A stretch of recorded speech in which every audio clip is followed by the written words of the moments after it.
Hey friends, my name is Dasha. Welcome back to my channel and welcome to another Bookmas video, one that I'm pretty excited for because I get to talk shit. If you don't know, Bookmas is the time of year where I make a bunch of videos in the month of December, just wrapping up my reading year and looking ahead to the next one. There is a playlist down below with all of the previous ones and I will be adding videos as I upload them to the playlist. But today's video specifically is going to be about the most disappointing books of the year. And there were quite a few. I'm not putting worst books on the list because I don't have a ton of them, not enough to warrant a video, and I don't really want to combine them. There was just a few books that were kind of mediocre, but I wasn't really expecting them to be great, kind of like Throw the Glass. I kind of knew I wasn't going to like that. So I'm not going to put it on the list because it wasn't really disappointing. It was just not good. This is specifically disappointing books that I had high hopes for and they just let me down, whether it was the hype that got to me or it was just the execution was not as good as the premise. Whatever it is, we're gonna get right on into all of them. The first one's gonna be a controversial one and I'm pretty sure I've gotten a few people to unsub because of this. I would not be surprised. It's The Invisible Life of Addie LaRue by V.E. Schwab.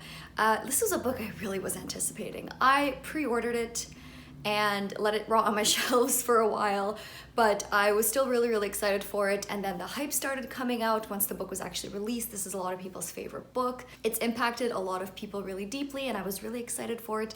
It's a story of a girl who makes a deal with a night god, a dark god, to escape an arranged marriage. She wants to live forever, to be able to do all the things she wants to do and explore, and he says, yeah, sure, but everyone you meet is going to forget you immediately. And she doesn't really realize this when she makes the deal, but she has to go through her life now with everyone forgetting who she is until one day, 300 years later, she meets someone who remembers her. On premise, this sounded really cool. I always like things like deals with gods, questions of mortality and immortality, and it sounded like it was gonna be right up my alley, but this was just genuinely so freaking boring.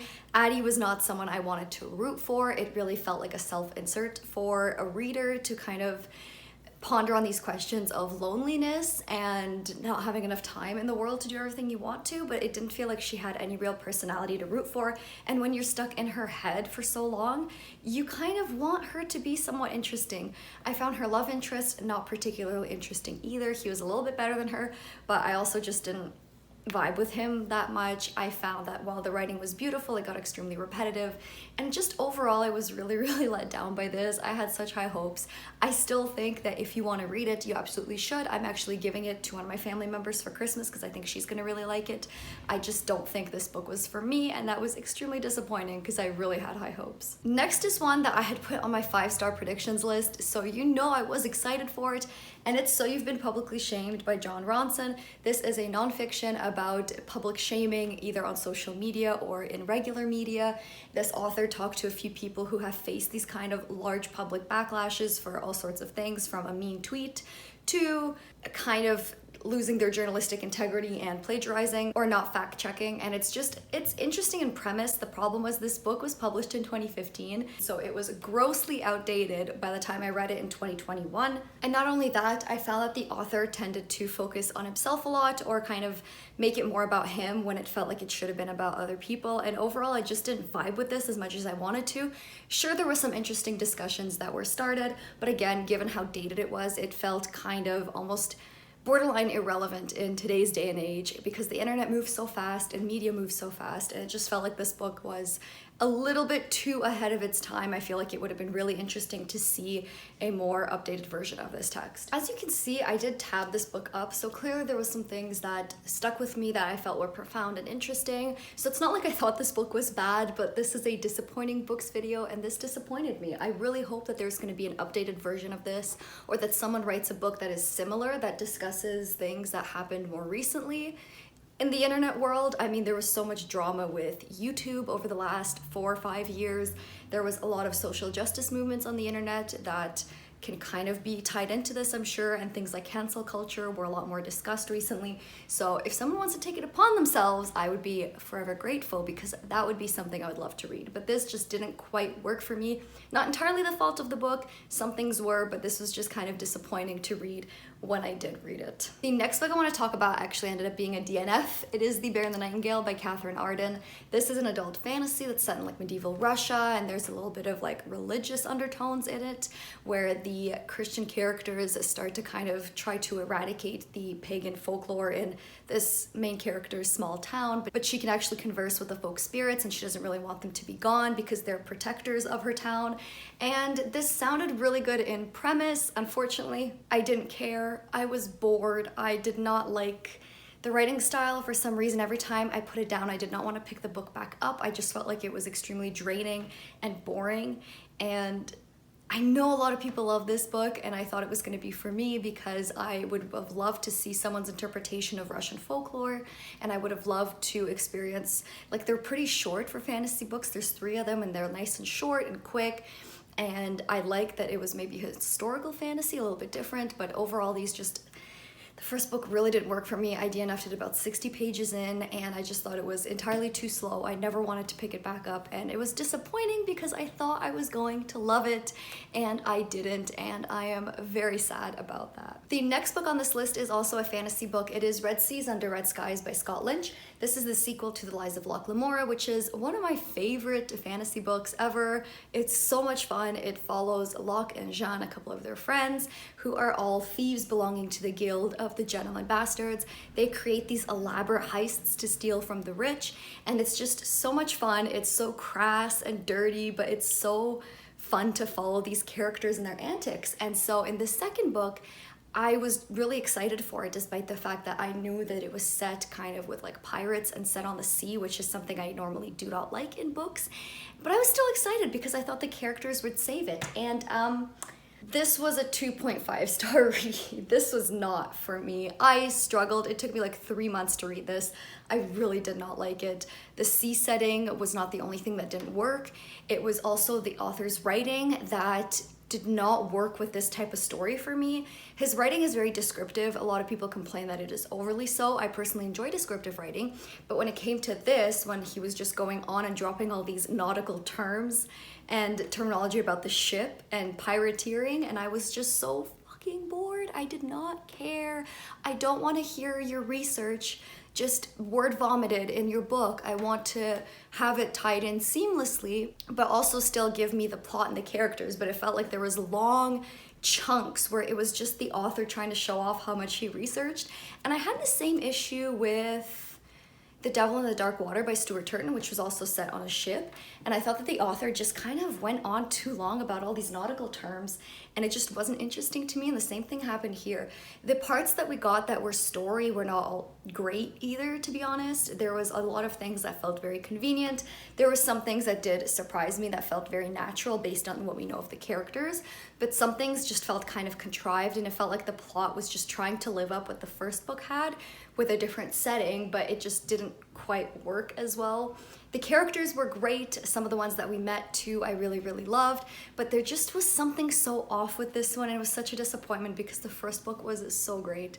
But I am still looking forward to reading the third one. Hopefully the fourth one comes out at some point in my lifetime, but this one was just so disappointing, and it's making me very sad because I would love to say that this is like a favorite series, but if one of the books is a 2.5 star, I don't think that's fair. So who knows, but hopefully the third book will be much, much better. Next, I want to talk about actually 2 books, but they are both by the same author, and that is Smashed and Gyo. These are both by Junji Ito, who is a horror manga author, and he wrote Uzumaki, which was one of my favorite books of last year. I thought it was just the coolest thing, the creepiest thing. I was absolutely in love with it, but these 2 were extremely disappointing. Smashed is a short story collection. It is, I think, 13 stories that are not connected, unlike Uzumaki, which was technically one overarching story, but it was sectioned off into what felt like short stories. These were not connected at all, and while they were all really strong thematically, it felt a little overbearing at times because of how thematic they were, and it was hard to ignore that and just enjoy it for the horror that it was. There were some stories I liked in here, but overall it just didn't have the same feeling for me as Uzumaki did, that same terrified, like, this is fucking vile, but I love it feeling. And the same thing with Gyo. This is contained one single story about a town where creatures from the sea start crawling out and the whole town stinks. And this one I've heard a lot of people talk about. It's got some pretty iconic images for Junji Ito, but I just didn't like it. I didn't think the story was that good. I'm glad it was a lot shorter than Uzumaki, because if I had to sit through a lot longer of a story, it probably would have been even more draining. But this was still a 3-star. Like, I didn't think it was bad, but it did not, again, have that same level of terror for me that Uzumaki gave me. I didn't really like the explanation given in this. I didn't like that there was an explanation at all, to be quite honest with you. Uzumaki was a bit more open-ended, and it took a lot longer to get to the explanation, but it felt like you found one here a lot sooner. And they just didn't feel at the same level as Uzumaki for me, which is why they're disappointments. I still love his stuff. I will absolutely be trying more of his works, but these were just such big letdowns. And the final book I want to talk about, we're going to revert back to fantasy. I want to talk about Jade City by Fonda Lee. This is an adult fantasy set in this city where there is a substance called jade. It's essentially like jade, the stone in our world, but it has some magical properties, and there are a few big crime families that control the substance, because these families are the only people that can wear jade and use its powers without completely destroying their bodies and their minds. And it sounded like something that was so up my alley. I love this idea of a magical substance that's used to enhance the user's natural abilities, and I love that there's these crime families that are vying for power, because you know there's going to be politics involved, but also some murdering, which is a fun combination. But ultimately, I was just so ambivalent about this book. And it's funny because I buddy read this with both Ray and Robin. We all thought that it would be like right up our alleys. Ray enjoyed it a lot more. I think me and Robin both fell in the kind of meh category, and I don't know what it was. I don't know if I just expected so much because everyone's been talking about it a ton. I think the hype might have gotten to me a little bit, but I also just felt that I did not particularly care for all the characters. I felt like a lot of them had little depth. Like, I understood who they were and I related to a lot of them, but I felt like overall they just felt like they all fit into neat little boxes and only acted in that way, and it wasn't really enjoyable to read from. And I also just didn't really care for some of the directions that the story took. I thought it could have been a little bit different, and that's not to say that that makes the book bad, but it ultimately all added up to this feeling of disappointment that I had, and I just wanted so much more. The problem is I'm seeing everyone rave about Jade War and Jade Legacy, and I'm like, should I just continue? Maybe I'll like the other books better. I don't know if that's reasonable. I don't know if I should do that because there's so many other series I want to read, but like, I feel like I'm missing something that everyone else has gotten, and I want to find out what it is, but I don't know. That one's like to be seen. It was just disappointing because I had such high hopes. It sounded like a mix of everything I was gonna love, and it just wasn't. But yeah, that was my list. Those were my most disappointing books of the year. Let me know if you've read these and what you thought, if they lived up to the hype for you, or if the premise was better than the execution, like it was the case for me. I'm always very nosy. Otherwise, let me know what your most disappointing books were, because again, nosy, and I like talking shit, so please drop those down below. My social media is linked down below, as well as my Bookmas 2021 playlist if you want to find more year-end videos. Thank you so much for watching, and I'll see you soon. Bye!